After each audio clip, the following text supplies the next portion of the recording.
यहाँ पे जैसा हमने बताया है कि दो सवाल है। पहला है कि प्रकृत संख्याओं का संख्या रेखा पर निरूपित करना। अगर प्रकृत संख्या है जैसे 1 2 3 4 5 6 चाहे -1 -2 -3, इसको संख्या रेखा पर निरूपित करना है तो कैसे करेंगे। और दूसरा है कि परिमेय संख्या को संख्या रेखा पर निरूपित करना है तो कैसे करेंगे। 9 क्लास में परिमेय संख्या को संख्या रेखा पर निरूपित करने का है और 8 7 क्लास में प्रकृत संख्याओं का संख्या रेखा पर निरूपित करना है। तो सबसे पहले यहाँ देखिए कैसे निरूपित करते हैं। अगर मान लीजिए कि यहाँ पर सवाल है कि संख्या रेखा पर निरूपित करना है हमको 2 को, चाहे 5 को, चाहे 8 को, चाहे -4 को, अगर ये सब है ये हमको निरूपित करना है तो कैसे निरूपित करेंगे। तो सबसे पहले हम क्या करेंगे कि एक संख्या रेखा खींचेंगे, ऐसे संख्या रेखा खींचेंगे। और जान लीजिए संख्या रेखा जो खींच दिए एकदम सीधी होनी चाहिए और संख्या रेखा के बीच वाला जो पॉइंट होता है संख्या रेखा में जो मिडिल पॉइंट होता है ये होता है 0। ये क्या होता है? जीरो होता है। और जीरो के बाएं साइड में माइनस होता है। जीरो के बाएं साइड में क्या होता है? माइनस होता है। और दाहिने साइड में क्या होता है? प्लस होता है। तो यहाँ से क्या करेंगे कि माइनस साइड में और प्लस साइड में, ठीक है, दोनों साइड में बराबर बराबर दूरी पर चिन्ह लेंगे। कितने दूरी पर? बराबर बराबर। जैसे यहाँ से एक चिन्ह ले लिए, यहाँ एक चिन्ह, यहाँ लगभग बराबर है। ये क्या है? लगभग बराबर है। और इधर चलते हैं तो देखिए यहाँ भी लगभग बराबर आ रहा है। लगभग बराबर ले लिए हम, बराबर ले लिए। अब मान लीजिए कि 2 दिखाना है तो 2 क्या है? माइनस में है कि प्लस में? प्लस में है। तो प्लस वाला 0 के इधर जाता है और माइनस वाला 0 के इधर आता है, ठीक है। तो ये देखिए 0 के इधर ही पहला पॉइंट है, ये हो गया -1। दूसरा जो पॉइंट है ये है -2। तीसरा जो पॉइंट है ये है -3 और चौथा जो पॉइंट है ये है -4। क्लियर है? ये पॉइंट जो है क्या है? -1 अच्छा, 0 के दाहिने साइड पहला जो पॉइंट है वो है 1, दूसरा पॉइंट जो है ये है 2, तीसरा जो है 3, चौथा है 4 और पांचवा है 5। अब देखिए इस पर कह रहा है कि हमको 2 को संख्या रेखा पर 2 को निरूपित करना है। तो 2 कौन हो गया हमारा? ये हमारा संख्या रेखा पर 2 हो गया, ठीक है। अगर 5 कहेगा तो 5 कौन है? ये है हमारा, ठीक है। अगर हमको 8 कहेगा तो ये और आगे जाएगा। और कहाँ जाएगा? आगे।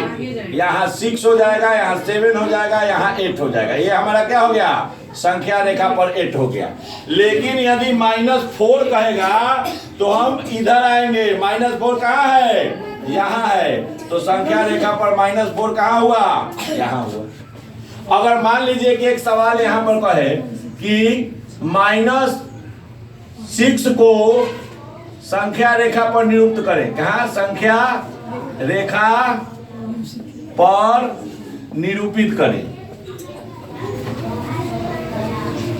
तो हम क्या करेंगे? संख्या रेखा खींच देंगे, बीच में 0 हो गया और 0 के इधर देखिए 1 2 3 4 5 और ये हो गया 6।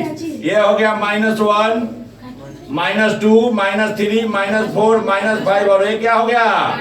-6 यहाँ पर निरूपित हो गया। क्लियर? अब आइए नीचे वाला परिमेय संख्या। मान लीजिए कि यहाँ पे दे दिया, एक सवाल दे दिया कि 4/5 को संख्या रेखा पर निरूपित करें। संख्या रेखा पर निरूपित करें। कैसे करेंगे? तो यहाँ पर जैसे ये संख्या रेखा है वैसे ही हम यहाँ संख्या रेखा खींच दिए, ठीक है। मिडिल पॉइंट क्या होता है? हो जाता है 0। मिडिल पॉइंट क्या हुआ? 0 हुआ। अब देखिए यहाँ 4/5 को, ये तो सीधा सीधा था। अब यहाँ 4/5 को हमको क्या करना है? निरूपित करना है। तो नीचे क्या है? 5 है। तो हम क्या करेंगे? कि यहाँ से 5 भागों में बांटेंगे। क्या करेंगे? 4/5 का मतलब हुआ कि 5 में 4, कोई चीज जो है उसके 5 में चौथा भाग। ठीक है, तो यहाँ से हम क्या करेंगे कि अगर 5 को हमको यहाँ से 5 लेना है, 5, अब 5 का चौथा भाग हमको लेना है। तो देखिए ये हो गया 1 2 3 4 5। ठीक है, ये हमारा हो गया 5। ठीक है, ये क्या हो गया? 5 हो गया। और ये क्या हो गया? इसको हम कह सकते हैं 1/5। ये क्या होगा? पहला पॉइंट 1/5 मतलब 5 गो का पहला, 5 गो का दूसरा भाग, 5 गो का तीसरा भाग, 5 गो का चौथा भाग। समझ में आया? तो यहाँ क्या 4/5 करना है। ठीक है, तो अगर 4/5 कर रहा है तो 4/5 हमारा क्या आएगा? 4/5। ये जो पॉइंट आएगा ये हमारा होगा 4/5, क्योंकि 5 भाग में है और उसका 4 भाग। अगर ई पॉइंट को लीजिएगा तो ई पॉइंट कितना होगा? 1/5 होगा। ई क्या होगा? 2/5 होगा। ई क्या हो गया? 3/5 होगा। समझ में आया? यदि नीचे वाला संख्या ज्यादा हो और ऊपर वाला संख्या कम हो तो नीचे वाला संख्या जितना है उतना भाग में बांट कर और ऊपर वाला संख्या जो है वो है उतना गिन करके और उस पॉइंट को कह देंगे तो ये हमारा 4/5 हो गया। लेकिन यहाँ दिक्कत कब आता है? जब नीचे वाला संख्या कम होता है, ऊपर वाला ज्यादा होता है। जैसे मान लीजिए कि अब संख्या रेखा पर हमको निरूपित करना है एक ये संख्या, यहाँ देखते यहाँ पर अगर आ गया कि 8/3 को निरूपित करना है। कितना को? संख्या रेखा पर 8/3 को निरूपित करना है। तो देखिए नीचे छोटा हो गया और ऊपर बड़ा। यहाँ नीचे बड़ा था तो 5 था तो 5 भाग में बांट दिए हैं और उसके बाद 4 गिन लिए हैं, चला आया है। लेकिन अगर नीचे छोटा है तो यहाँ संख्या रेखा खींच दी। ये मान लीजिए कि हमारा पॉइंट 0 है। ठीक है, अब 0 के इस साइड में जाएंगे तो अगर इसको 3 भाग में बांटेंगे तो फिर 8 को कैसे गिनेंगे? गिनाएगा? नहीं गिनाएगा। तो इसमें हम क्या करेंगे कि ऊपर वाला ज्यादा है ना, तो इसको पहले हम 8 भागों में बांट लेंगे। कितना भाग में?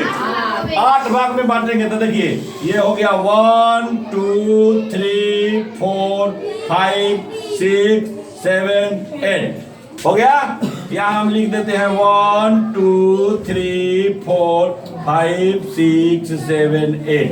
अब तो कह रहा है कि 8 भाग हो गया, इसका तीसरा भाग लेना है। कितना भाग? अब यहाँ से लेकर यहाँ तक को 3 भागों में बांटना है। कितना भाग में? 3 भाग में बांटिए इसको। तो 3 भाग में बांटिएगा तो देखिए अंदाज ले लीजिए, एक यहाँ तक आएगा, दूसरा यहाँ तक आएगा, तीसरा यहाँ तक हो जाएगा ना।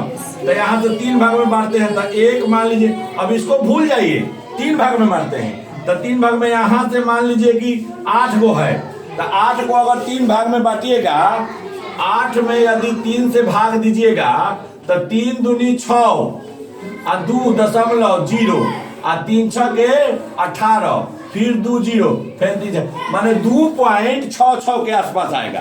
तो 2.66 माने 2 के बाद 6 माने यहाँ पहला भाग आएगा। फिर 2.6 जाइएगा तो देखिए ये 4 बच गया, आई 1 1 2 दूसरा भाग यहाँ आएगा, आएगा ना।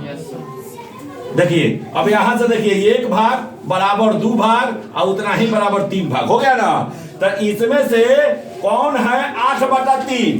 तो 8/3 कौन है? तो ये हो गया हमारा, ये पूरा 8 है। 8 में 3 भाग हमने कर दिया, तीसरा भाग कर दिया। तो ये भाग जो हमारा हो गया, ये हो गया हमारा 8/, माने 8 गो का तीसरा भाग है। ठीक है, 8 गो में तीसरा भाग।